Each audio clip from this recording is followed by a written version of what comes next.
Hello, this is Mike, NoStressMike.com. What I want to talk about is reality. And it's the reality of being caught up in, I don't know quite how to say it. I want to be as accurate as I can.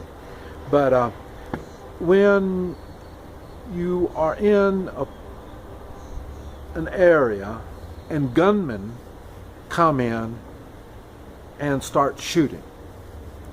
Now, that's basically what I'm going to be talking about.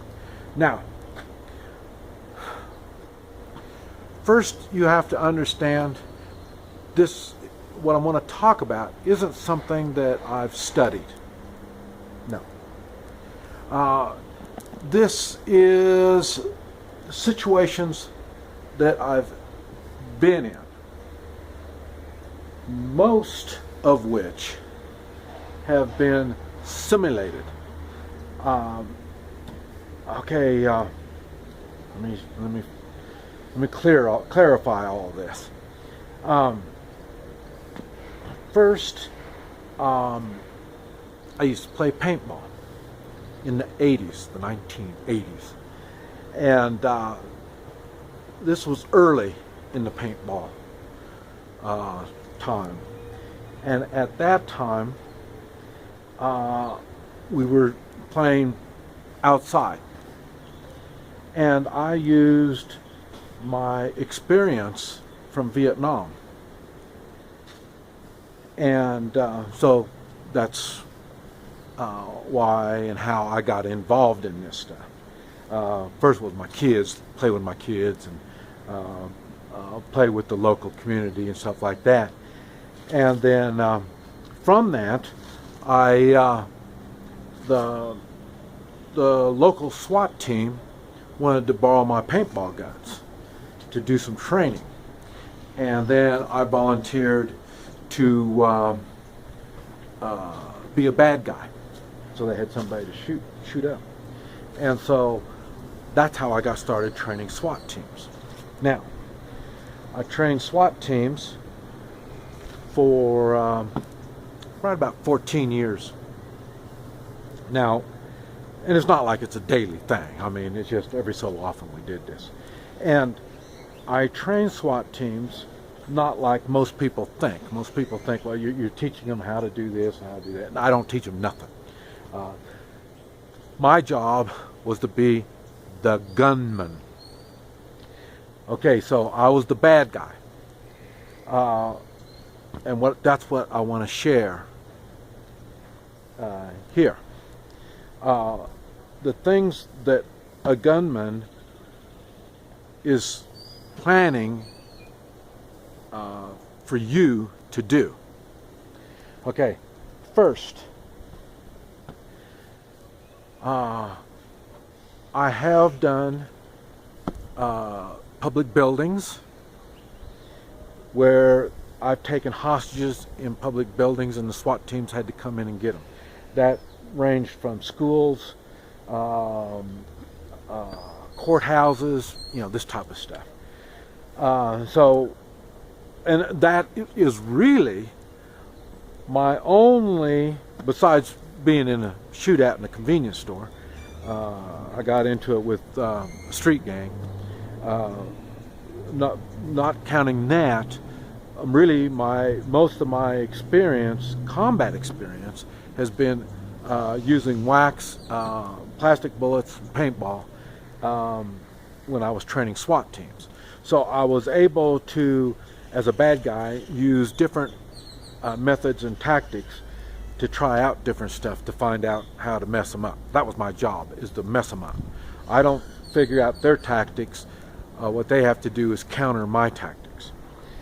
And so this is what I want to explain to you, exactly what happens when gunmen start shooting.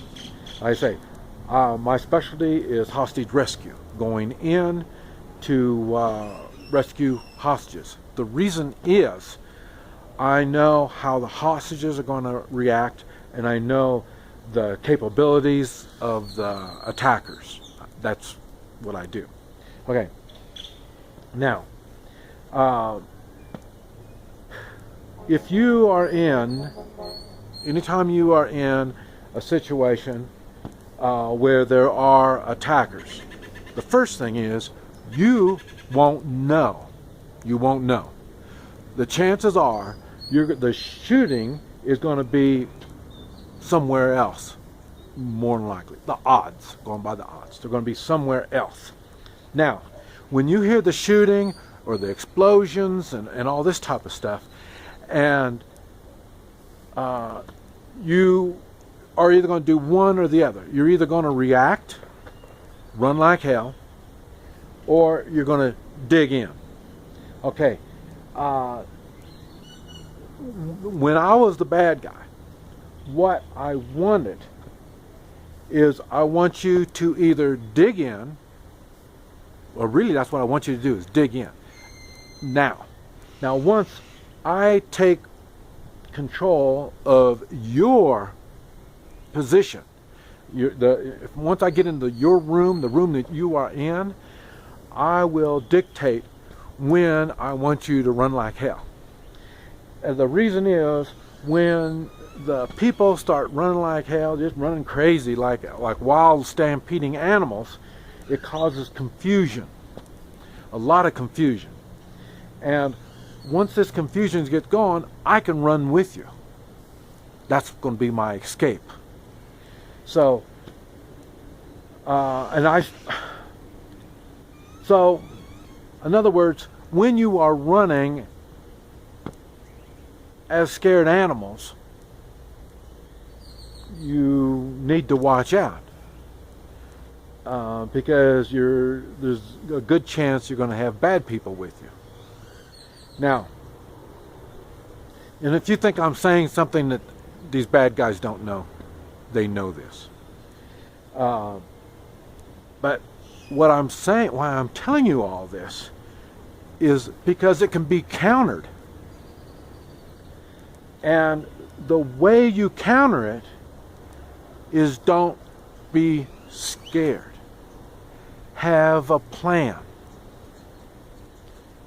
The proper way to react to gunfire as a civilian, a normal civilian, the proper way to react to gunfire is take cover, dig in.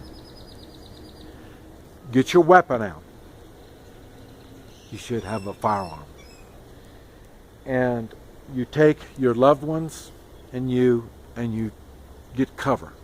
Either behind a table, if it is, if it's a big place that you're in, you don't have any, no place to hide, that's what you do. You use your table. Pull the table down, get behind the table with your gun, and don't hide behind the table. Have your head up so you can watch what's going on. More than likely, like I say, it's going to go somewhere else. Okay. And what you're doing is you're waiting for the rescue team to show up. Remember I said, that's me. Hostage rescue. That's what I do. So you're waiting for me to show up. So, now, when somebody like me is coming around room to room and all this type of stuff, anybody that's armed, it's a scary situation. So anybody that's armed could be a threat. So what you need to do is, like I say, you're behind the table, you're sticking your head up, you're watching, because you want to know who's coming in. Just because somebody says, hey, I'm the police, no. You're waiting. If you can, the room that you're in, you do a lockdown. You close the doors, you put stuff up against the doors. And that's to keep the bad guys out. Because the bad guys are going to be on the run, and they may want to duck into the room that you're into, if they're not already in your room. And like I say, if they are in your room, that's why you're behind the table. And like I say, if you can, you lock down the room. Now, when the rescue people come, we're going to be banging on doors, trying to find out who's who, where's the bad guys, and all this kind of stuff. You don't want to start shooting all the time. So you just don't shoot through the door when somebody starts banging on the door. You stay calm, and remember, you are safe. You've got the door closed and you've got it barricaded, so you're going to be okay until the rescue people come. Now,